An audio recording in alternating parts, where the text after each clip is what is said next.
We know our clientele. Tanya Wilbanks has been the owner of Daylight Donuts in Wagner for some 20 years.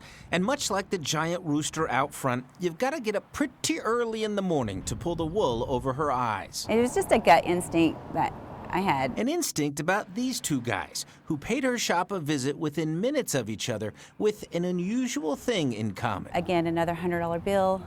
I instantly thought, this doesn't seem right. It's an ingenious method they're using. Wagner Police Detective Benjamin Blair displaying a pile of cash worth 1/10 of what it looks like. It's legitimate money. It's just not a real $100 bill. It's a $10 bill that's been cleaned. And last Saturday, these two guys allegedly started spreading them around town. 3 passed at our Walmart. We had 1 passed at our Pizza Hut. 1 was passed at our Taco Bell. And Brahms had a phony bill as well.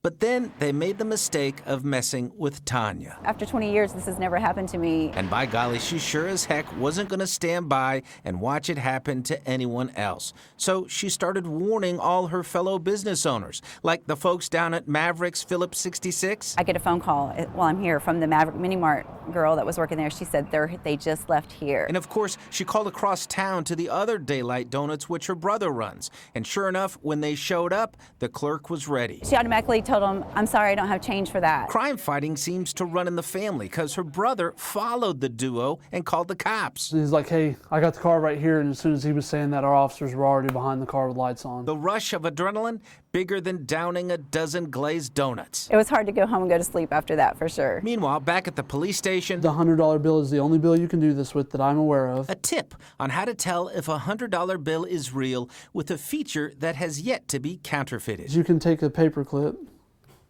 and you can physically slide it Look at that. underneath. See, there's actually printing on the blue bar itself as well. I did not know that. I didn't know it until I watched the video on Facebook. Burt Mumolo, Tulsa's Channel 8.